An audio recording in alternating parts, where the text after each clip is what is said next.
An introduction to the study of religion. Who am I? What is our purpose? Where do we find meaning? How should we behave and believe? And overall, why? These questions show up multiple times through our lives and in different ways. They knock at the door to our thoughts, sing into our ears, and insist on being attended to.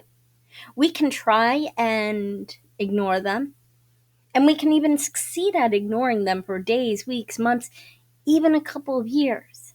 But there's always going to be some event, something that shows up and has us asking these questions again. How we answer them may vary depending on how old we are, the circumstances we are in, and who we are around. The way we answer these questions when we are young, when we are in college and making new friends with people who are different than us, like vastly different. When we have children of our own and our children ask us questions. When our parents grow older, when we move, when we experience loss. So many factors come in to change how we answer these questions, that change which questions are most important to us.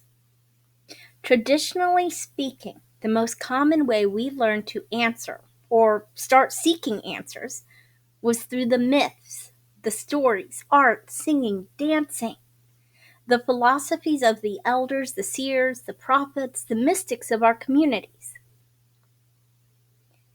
If we go back 100, 200, 2,000 years, the person who was the guru, the life coach, the healer, the doctor, was a medicine man, a shaman, a priest, a pastor, a minister, an imam, a rabbi, a guru, a master. A person who was seen as being connected to the divine. The books that were written by said people or in honor of those people, in remembrance of those people, writing down what those people have said. These sacred texts would help provide us with answers. And then there would be figures who would help us understand those texts if we weren't sure how to interpret them. Even as the sciences separated out of the fields of philosophy and religious studies, these questions still nudged at us, along with other questions of ultimate concern that could not and still are not always answerable with simple scientific theories, be they from the hard or the soft sciences. We can take and approach religious studies from so many different ways.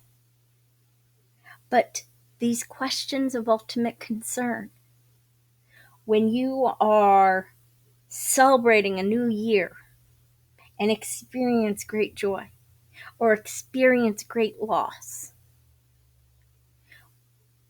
when you have children, when you move away from friends and family and start something new.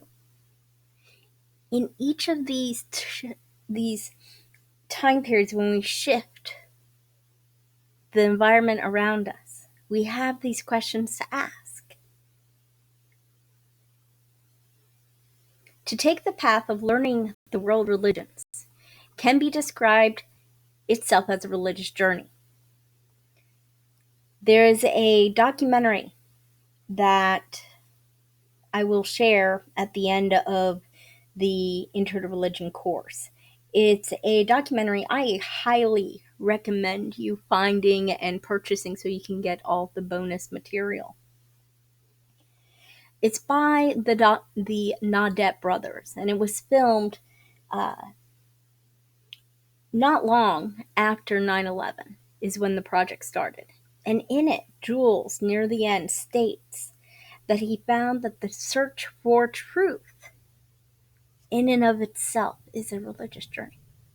Now, this religious journey is being undertaken to understand the diversity of answers to questions of ultimate concern, to go beyond observation, to embrace and empathize with sacred rituals and beliefs, and to appreciate the diversity while finding commonalities that unite us in this human experience.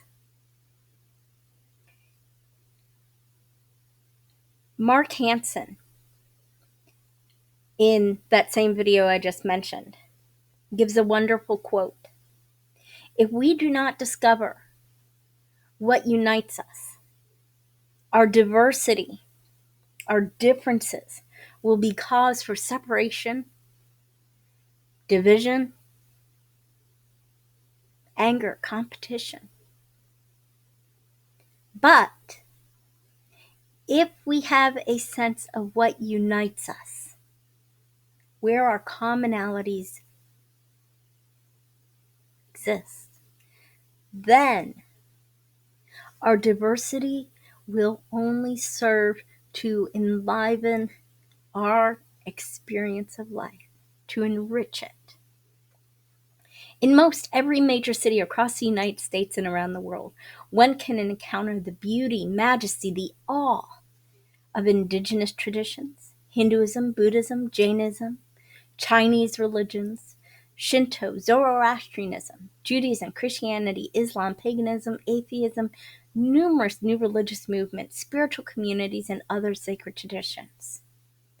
Each tradition presenting knowledge that we can gain much from studying. Each tradition having believers who, like us, are only trying to answer these and other questions of ultimate concern. Each tradition having numerous followers that we are likely to encounter in the workplace, around the town, and at community events in our own neighborhoods. Truly, we live in a time period where even in small towns, there's greater diversity. And with the internet, the world has gotten so much smaller, and the ease or the amount of time that it takes to engage with somebody who's vastly different is so much less than it once was. The internet has made it to where we can have global communities with massive amounts of diversity. As Max Mueller, a German religious scholar of the 19th century, put it, "He who knows one knows none." Therefore, as we all will encounter these deep questions at some point in our lives, and we will encounter people of our own and other traditions, the more we learn of the various religious, spiritual, and sacred traditions, the more we learn about ourselves, mankind, and life itself. Truly, studying the world religions gives us insight into what it means, what it can mean to fully embrace this life, to appreciate this world, to love and welcome one another, and to discover what possible answers to questions of ultimate concern are.